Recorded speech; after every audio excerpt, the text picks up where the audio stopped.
Buen día. Gracias a Cambia Michoacán por este espacio al que nos ha invitado. El día de hoy vamos a hablar sobre un tema que tiene interés para la educación pública en nuestro país, para la educación superior principalmente, que es la autonomía universitaria. Y bueno, para ello nos acompañan en este espacio la doctora Rosa María de la Torre Torres. Ella es doctora en Derecho Constitucional por la Universidad Complutense de Madrid, especialista en Derecho Constitucional y Ciencia Política por el Centro de Estudios Políticos y Constitucionales de Madrid, especialista en Derechos Humanos por la Universidad de Estrasburgo, Francia, investigadora de la División de Estudios de Posgrado de la Facultad de Derecho y Ciencias Sociales y actualmente secretaria auxiliar de la Universidad Michoacana de San Nicolás de Hidalgo. Doctora, buenos días. Buenos días, Gina. Buenos días, doctor. Gracias. Pues nos acompaña también el doctor Héctor Chávez Gutiérrez. Él es doctor en Ciencia Social con especialidad en Sociología por el Colegio de México. Actualmente es el jefe de la División de Estudios de Posgrado de la Facultad de Derecho y vicerregente del Colegio de San Nicolás. Bienvenido. ¿Qué tal? Muy buenos días, doctora. Es un gusto estar aquí con ustedes. Gracias. Pues empezaríamos de lleno con el tema, doctora. De entrada, un poco situarnos, ¿qué es el concepto o cómo se entiende la autonomía universitaria? Bueno, es un concepto muy complejo que para comprenderlo a cabalidad tenemos que seguir su desarrollo histórico. Cuando a principios del siglo XX en nuestro país empieza a discutirse la idea de la transformación de los antiguos colegios, como era el Colegio de San Ildefonso, que ahora es la UNAM, el Colegio de San Nicolás, que ahora es la Universidad Michoacana, se buscaba dotarles de una personalidad jurídica especial y propia. Y había discusiones muy interesantes entre los constituyentes permanentes, si estas universidades, para asegurar su presupuesto o su financiamiento, deberían ser parte como órganos del Estado, como una dependencia más, si deberían ser órganos descentralizados o desconcentrados de la administración pública o deberían gozar de una cierta independencia. Es muy interesante la discusión entre Vasconcelos y Gómez Morín, ¿no? Y paradójicamente mucha gente puede identificar a Gómez Morín con la derecha mexicana. Fue uno de los artífices de lo que fue este concepto embrionario de autonomía universitaria. Y decía Gómez Morín que las universidades tienen una gran responsabilidad, que es la formación de una masa crítica de ciudadanos y ciudadanas, y que, bueno, deberían gozar de ciertas garantías, como la libertad de cátedra y la libertad de investigación. Y esto, si fueran parte o dependencias de gobierno, sería prácticamente imposible, porque entonces tendríamos una orientación teledirigida desde el gobierno central o desde el gobierno del que dependiéramos de cuáles son los objetivos prioritarios en la investigación y en la docencia. Entonces, buscando resguardar esta independencia de las universidades públicas en materia de cátedra y en materia de investigación, es que se les dota de autonomía constitucional. Y entonces la autonomía constitucional nace como una garantía que desde nuestra Carta Magna permite que las universidades sean libres de autodeterminarse académicamente y en materia de investigación.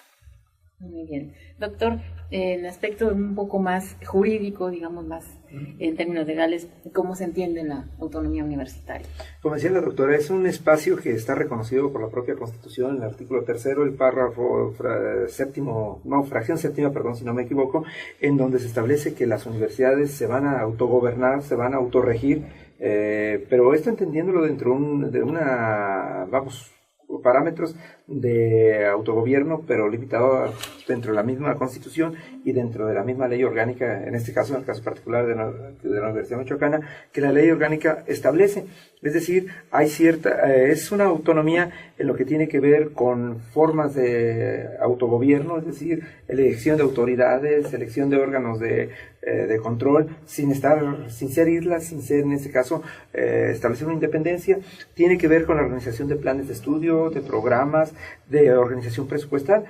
Tan es así que incluso las propias universidades no están exentas de la rendición de cuentas. Si de repente, como se ha pretendido en algunos casos, imaginar o ver la autonomía como una soberanía o casi una independencia, ahí hay, desde mi punto de vista muy particular y respeto a los otros, una visión errónea. Es decir, si hay autonomía, la Constitución lo establece, las leyes orgánicas nos dan a varias universidades ese aspecto. Hay universidades que no son autónomas, en el caso de la Universidad Michoacana sí goza esa autonomía, pero eso no quiere decir, eso no se traduce que dentro de la universidad haya espacios o cotos de poder que estén al margen del Estado. Así es, de hecho, eso es muy común, que se entienda mal este término de autonomía.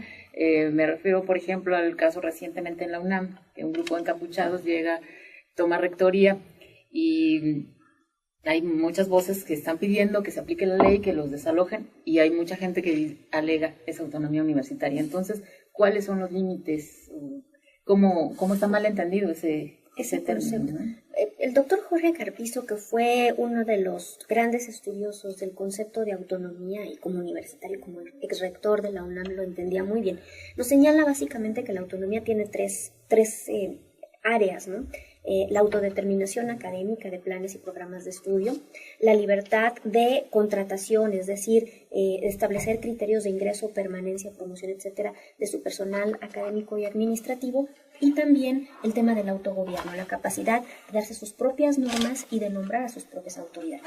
Sin embargo, todo lo que no implique esto sí está dentro de los márgenes del Estado. Cuestiones como seguridad pública, como el respeto a las instituciones, a la integridad, lo que se conoce ahora como cultura de la legalidad, sí hay una fuerte imbricación entre el Estado mexicano y las universidades públicas. En el caso de las movilizaciones que hemos visto en la UNAM, en la Universidad de Guerrero, en la Universidad de Michoacán, en San Nicolás de Hidalgo, no son cotos exentos de la aplicación de la ley. Es decir, nadie puede entrar a la universidad y matar a otra persona y resguardarse en el principio de autonomía universitaria para delinquir, ¿no? Y el cumplimiento de la ley no puede eximirse esgrimiendo una cuestión de autonomía universitaria. Sin embargo, en el caso de las movilizaciones, lo que sí establece la autonomía universitaria es que los órganos policiales y los órganos de seguridad pública del Estado, o sea, el ejército, o sea, las policías estatales y federales, solamente podrán entrar a los recintos universitarios a solicitud del representante, de quien funja la representación legal de la universidad, que en este caso son los rectores. Entonces, si ellos visualizan una amenaza real, pueden solicitar la intervención, como en su momento lo hizo el rector Juan Ramón de la Fuente, como en su momento lo hizo el rector Soberón en los años 70 en la UNAM, donde pidió la intervención del ejército pues, para desalojar algunos grupos, ¿no? Entonces, esto siempre genera como mucha confusión de si puede o hasta dónde puede el Estado mexicano intervenir en estas cuestiones. Distinto sería como en el caso de cuando era rector en la UNAM, el rector Barros Sierra, como sucedió en la Universidad de Michoacán en el año 63 y en el año 56 del siglo pasado, que sí hubo intervenciones no autorizadas por los rectores.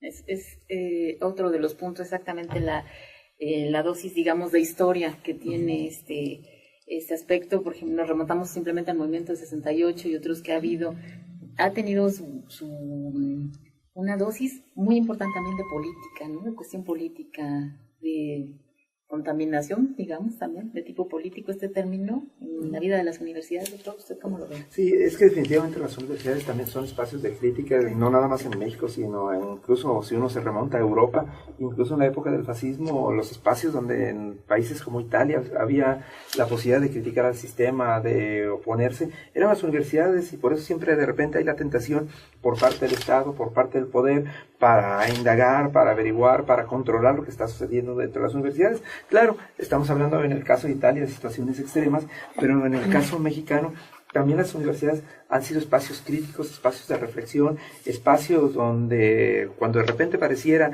que en la sociedad hacia afuera la represión hacia la libre circulación de las ideas se da, en las universidades ha habido ese respeto, y luego ahí es donde entra ese equilibrio, la búsqueda de ese equilibrio entre la intervención, la no intervención. Sí es un tema político porque ha habido la tentación también por parte de algunos gobernadores, de algunos gobernantes, de entrometerse en asuntos que son netamente estudiantiles, netamente académicos, netamente de la vida de la universidad, que no implican la cuestión que hace rato se reflexionaba sobre autonomía o soberanía de las universidades, ¿no? O sea, las universidades son espacios de discusión, son espacios de análisis, de reflexión, y de repente eso no gusta, y Y como mencionaba la doctora, ha habido casos en donde, ya sea en la UNAM, ya sea en la Universidad Michoacana, ha habido gobernantes, presidentes incluso, que han intervenido pues para tratar de acallar esas voces críticas que en la universidad afloran con mucha frecuencia. No es, sin duda para un rector, no es fácil este asunto, porque el asunto de permitir en un momento dado solicitar la intervención de la fuerza pública, porque es un asunto que de acuerdo a la trinchera ideológica donde uno se coloque, pues va a defender cierta idea de autonomía que yo insisto muchas veces raya en la soberanía e incluso en la independencia, que es más allá. Me pareciera que históricamente en algunos grupos hay una poca claridad en qué entendemos por autonomía, en qué entendemos por soberanía. Digo, ninguna universidad es soberana. Soberana es tal vez estos grupos críticos que hablan de intervencionismo en las universidades se escudan más en una visión incluso a la Juan Bodino de lo que era soberanía, que soberanía es aquel poder sobre el cual no hay ningún otro. Ninguna universidad se encuentra en esa condición de que no tenga ningún poder sobre sí. Es decir, todas las universidades están ceñidas, están controladas, entre comillas, por una ley orgánica. En su vida interna, como decía la doctora, se pueden organizar, pero no pueden estar al margen de ello. Por eso sí, efectivamente, es un tema que pasa por lo político. Hay que ser conscientes. Estas nociones de autonomía, estas nociones de soberanía, yo recuerdo en un ensayo que hace tiempo leía, no son cuestiones genéticas, no son cuestiones que traigamos en la sangre, sino que son cuestiones ideológicas que nosotros vamos generando y que son importantes para generar espacios de reflexión, pero que tampoco están dadas de una vez y para siempre. Creo que todo esto va evolucionando. Que imaginarnos hoy día una universidad enteramente soberana, pues incluso ni por cuestión presupuestaria se están en ese tipo de condiciones. Creo que todo esto, así como la democracia es un ideal, la autonomía plena sigue siendo un ideal, es una meta que ojalá se pudiera llegar en algún tiempo. Robert Dahl, un teórico de la política, decía que nosotros no vivimos en democracias, que vivimos en sistemas poliárquicos. La democracia, en este caso podríamos decir también la autonomía plena de la universidad, es una meta a la cual aspiramos a llegar, pero que pues tal vez nunca la vamos a llegar, nunca la vamos a alcanzar, pero debemos estar tratando en ese camino de llegar a esta meta. Eso sería lo que diría. Muy bien, gracias. En ese sentido está tal vez rebasado ya el término de autonomía. Habría que buscar otra figura, habría que replantearla. ¿Cuál sería? Como bien apuntaba el doctor Chávez, el concepto de autonomía es un concepto polisémico. Y para nosotros poder determinar qué entendemos por autonomía, tenemos que situarnos ideológica, política y jurídicamente en un espacio determinado. No es lo mismo como lo ven los personajes de derecha como lo ven los personajes de izquierda, y sin embargo ambos hablan de autonomía. Ahora, hay un concepto muy radical de autonomía que casi se asimila a la anarquía. Lo que a veces vemos con encapuchados, gente embosada en las universidades, pretendiendo ejercer un derecho de libre manifestación de las ideas o de libertad de expresión, pues me parece que es un concepto de autonomía que raya ya más bien en la postura ideológica de los anarquistas. Y desde ese punto de vista, pues es un concepto que puede ser fácilmente rebasado, ¿no?, por un sistema constitucional y democrático como el nuestro, que establece límites para el ejercicio sano de los derechos fundamentales. También el tema que también tocaba ahí el doctor Chávez, que me parece importantísimo. Las universidades son autónomas en cuanto a su régimen interior, a su capacidad de autogobernarse, a su capacidad de darse sus propios planes y programas de estudio, pero ni presupuestal ni jurídicamente son autónomas. ¿Por qué? Porque seguimos dependiendo, todas las universidades públicas, del presupuesto del erario público, que a final de cuentas es el presupuesto de todos los mexicanos, pero que pasa por el tamiz de una asignación presupuestal que cada vez, y hay que decirlo en un ejercicio crítico y responsable, cada vez hubiera parecido a nivel federal que tendía a diluirse o que tendía a establecer reglas cada vez más competitivas entre las universidades públicas, ¿no? Yo creo que también hay que repensar el tema de la autonomía financiera, pero el tema de la autonomía financiera pues tampoco implica que estemos exentos de revisiones, de auditorías, de rendir cuentas, ¿no? Porque pareciera que dicen, no, bueno, pues es que buscan autonomía para gastarse el dinero como quieren y cuando quieren, pues tampoco, ¿no?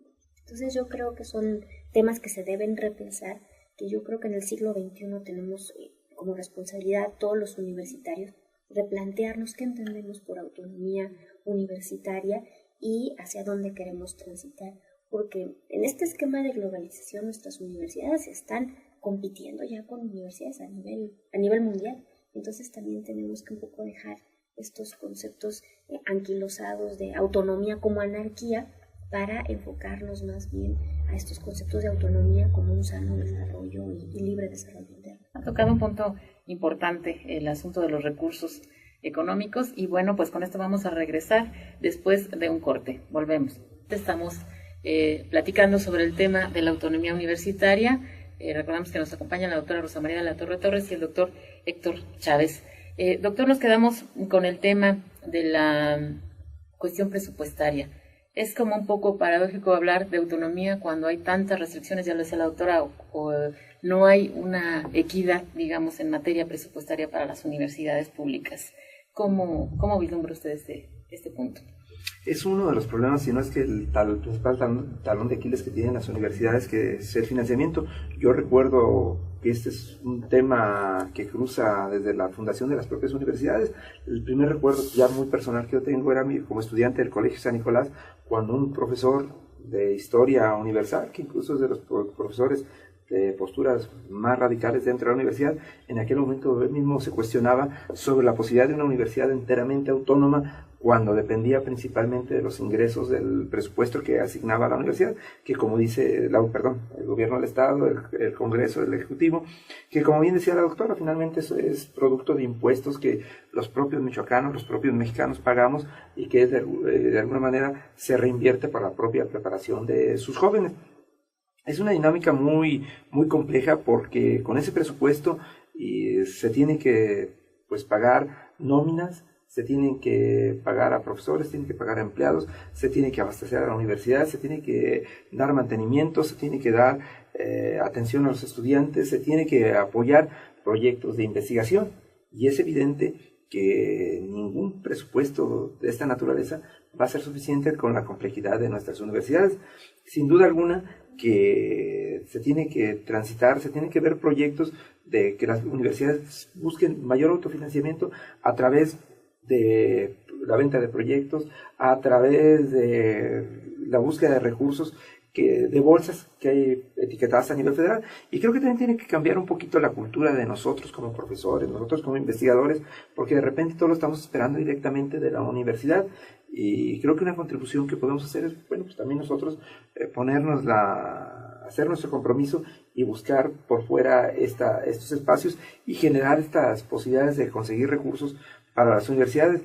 Es, por eso decíamos, una autonomía limitada, porque el aspecto de la economía va a restringir. Si hoy día cualquier universidad pública tuviera que hacer frente a sus necesidades exclusivamente con sus recursos, exclusivamente por los ingresos que recibe por inscripciones, esta se colapsaría.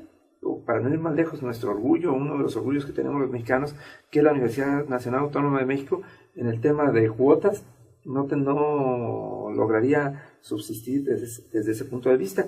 La Universidad Michoacana, también incluso tenemos luego los fenómenos, ahorita no tanto, de la búsqueda de condonaciones y todo esto, no tanto ahora por la cuestión, pero que ya parece que regresa de la gratuidad que se venía dando con el gobierno del Estado, que se evitaba este tipo de cosas.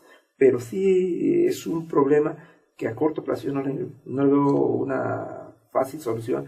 No hay como buscar ser eficientes, no hay como buscar, insisto yo, la búsqueda de venta de proyectos, para alguna manera ir generando recursos a la universidad.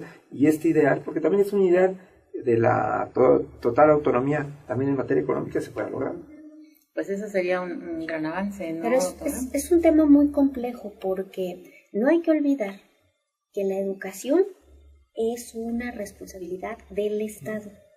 O sea, una de las características de nuestro sistema constitucional, a veces es muy fácil, y escucho en distintos foros cuando se toca el tema de la autonomía presupuestal, que mucha gente enfila su mirada a los modelos como el modelo norteamericano. Efectivamente, en el modelo norteamericano, si un investigador quiere llegar a adscribirse a una universidad, tiene que venir, como dicen por ahí, con la torta bajo el brazo, es decir, con algún proyecto financiado por alguna fundación, algún empresario o algo, y decir, bueno, yo soy Rosa María de la Torre y valgo tanto, es decir, traigo tanto dinero a la universidad. Eso está bien, y el doctor Chávez tiene toda la razón en decir que a veces los investigadores en la universidad, no digo que todos, unos, tienen esta visión más o menos paternalista de que, la universidad no es el proyecto, pero cada vez es menos, porque es muy interesante en el caso de la Universidad Michoacana, cómo cada año crece el monto de recursos obtenidos por concurso que hacen los propios investigadores o los cuerpos académicos, y eso nos coloca en un nivel muy competitivo a nivel nacional. Sin embargo, a pesar de que como investigadores tenemos que salir a hacer nuestro trabajo, a concursar proyectos en instancias fuera de la universidad, como puede ser el Consejo Nacional de Ciencia y Tecnología o organismos internacionales como UNESCO, FAO, etc., también no hay que olvidar que es el Estado quien tiene esta responsabilidad. ¿Y qué sucede?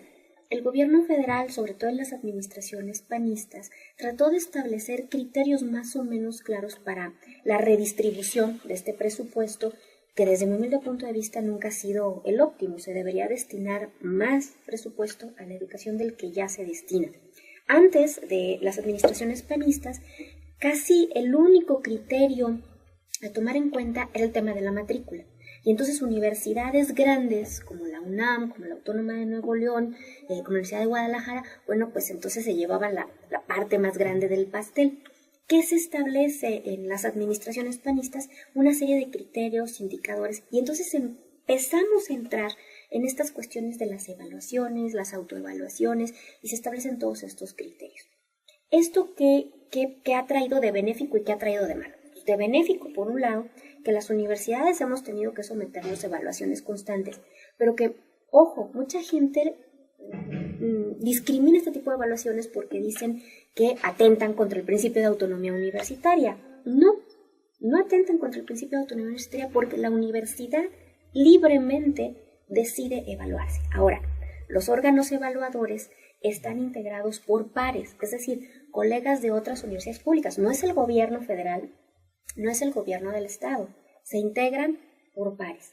Y estos criterios son determinados también de ejercicios consultivos que se hacen mediante pares. Entonces las universidades vamos voluntariamente, nos evaluamos y podemos obtener financiamientos a través de distintas bolsas extraordinarias que nos permiten ir aumentando nuestro nivel. Sin embargo, lo que no es tan benéfico de algunos de estos criterios es que establecen ciertas políticas como la restricción de matrícula.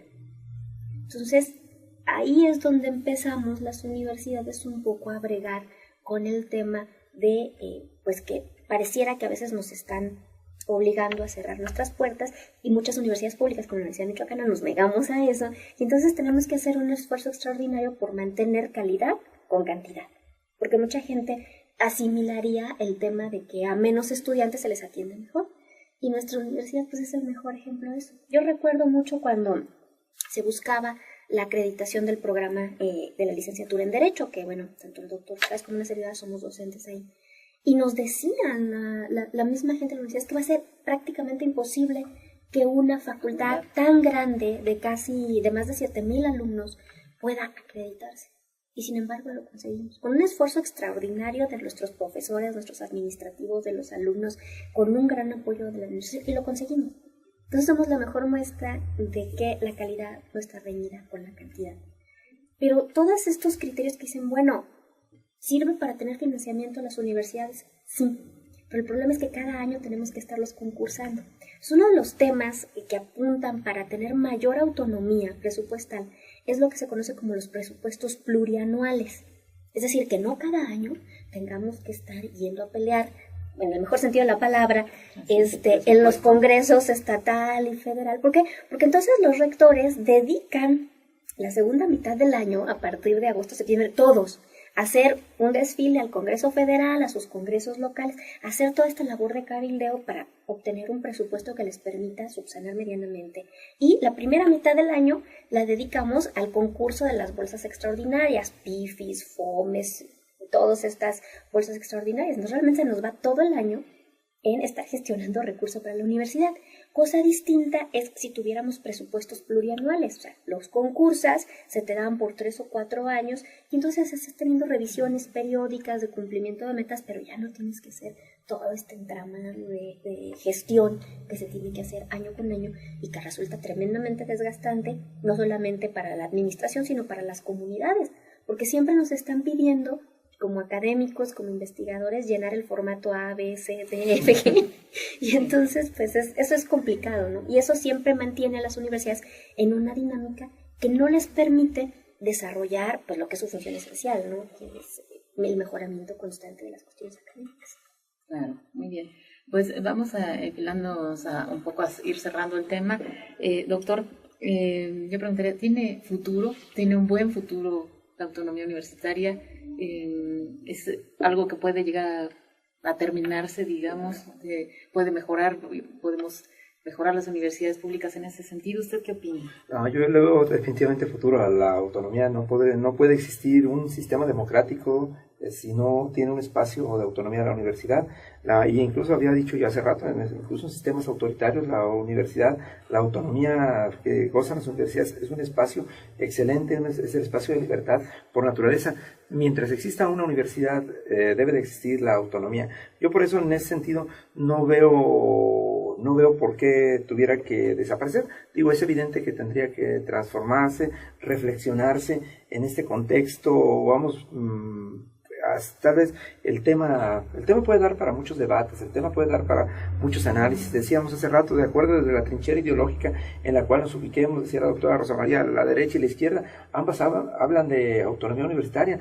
Todo el mundo lo ve como una necesidad que tienen las universidades, pues para tener esos espacios de educación, esos espacios de organización y esos espacios de formación de los mexicanos, de los michoacanos del mañana, con libertad de lo que pudiera pensar el gobernante en turno. Sería muy lamentable que se cayera de repente en esas tentaciones autoritarias de que llegaran gobernadores, de que llegaran gobernantes y bueno, pues pudieran quitar y poner autoridades a su antojo. ¿Qué es lo que pasaría? Finalmente pasarían a ser los rectores, las universidades, entes dependientes directamente del Ejecutivo, y eso acabaría con la autonomía y con la capacidad de investigación de la cual se partía en un primer momento. El día que llegara un presidente, un gobernador que dijera, bueno, pues ahora yo pongo el rector y pues el rector, como es un empleado mío, va a tener a su vez que dar las indicaciones, los lineamientos para que se hagan lo que yo requiero, pues ese día estaríamos ante el fin de la universidad como lo hemos concebido el día de hoy. No, yo estoy convencido de que la autonomía es una característica esencial de las universidades públicas, particularmente las privadas, bueno, pues es otro asunto, pero que no tiene por qué desaparecer. Tiene que reflexionarse, tal vez tiene que replantearse, pero dentro de los propios espacios universitarios, pero no, de que tiene futuro y de que hay autonomía para mucho tiempo, lo tenemos. Muy bien, gracias, doctor. Doctora, un poco retomando el asunto de que decíamos que se malentiende el término de autonomía y que a veces es un poco anarquía. La Universidad Michoacana ha tomado medidas en este tipo de, cuando hay este tipo de movimientos para salvaguardar la autonomía, pero que haya un orden, no es un estado dentro de otro estado. Ha tomado ciertas medidas, ¿no, doctora? Nuestra universidad tiene como característica ser una universidad crítica, una universidad que levanta la voz. Digo, desde el siglo XIX vimos estos ejemplos, ¿no? Cuando por ahí en el exterior critican a la universidad y dicen, bueno, es que la universidad parece que la Universidad Michoacana, que les gusta mucho esto de la movilización política. Yo les digo un poco en broma, bueno, no sé si te suena el nombre de Miguel Hidalgo, ¿no? Claro. Porque, bueno, es una de nuestras características. Sin embargo, yo creo que, retomando lo que decía el doctor Chávez, la verdadera democracia se da entre espíritus libres y entre espíritus críticos. Y la Universidad Michoacana se caracteriza mucho por eso, por tener espíritus muy críticos, muy libres y que, bueno, muchas veces entran en conflicto. Desafortunadamente, a veces esta libertad de expresión se utiliza o se abusa de ella y, bueno, se incurren en ciertas actividades o actitudes que son, pues, francamente ilícitas. Y ilícitas no desde el punto de vista solamente de la norma ordinaria civil, sino de la propia norma universitaria, que establece muy claramente una serie de sanciones, ¿no?, para todas aquellas personas que obstaculizan con sus acciones el desarrollo de las funciones esenciales de la universidad, que es la investigación, la docencia y la difusión de la cultura, ¿no? Y entonces, a raíz de las movilizaciones que estuvimos viviendo el año pasado, el Consejo Universitario tomó una decisión muy firme y muy contundente de establecer el protocolo que se sigue frente a aquellas personas universitarias, porque bueno, si no son universitarias están cometiendo un delito y automáticamente lo que procede pues son las denuncias. Pero si se trata de universitarios, bueno, ¿qué protocolo se aplica en caso de tomas, ¿no? Y entonces esto nos ha permitido ir transitando cada vez más a escenarios de menor confrontación y de mayor responsabilidad en el ejercicio de nuestros derechos, porque la autonomía, como la libertad de expresión, como la libertad de cátedra, son derechos, pero también son obligaciones. Es decir, se tienen que ejercer libremente, pero con responsabilidad. Y cuando a alguien presuntamente universitarios se tapan la cara, obstaculizan los derechos de terceros, como el derecho a la educación, la libertad de cátedra, la libertad de investigación, entonces aquí ya tenemos un conflicto de derechos. Entonces tenemos que tener un órgano que dirima este conflicto, y en el caso de la universidad es el Consejo Universitario quien ha tomado estas medidas firmes, y que bueno, que ahora que sucedía el tema con la UNAM, algunos colegas de la UNAM nos decían, bueno, pues ojalá pudiera venir tu Consejo Universitario a ayudarnos, ¿no? Porque la verdad es que no son situaciones sencillas, y no sé si decir afortunado o desafortunadamente, la universidad ha transitado ya por este camino y ha tomado acciones para reconducir estas situaciones, ¿no? Y esperemos que este año pues veamos cómo funciona, ¿no? Funciona muy bien. Claro que sí, muy bien. Pues les agradecemos mucho, doctora, Gracias. doctor, por este espacio. Pues le agradecemos a Cambio de Michoacán también este espacio tan importante, y bueno, pues nos vemos en la próxima.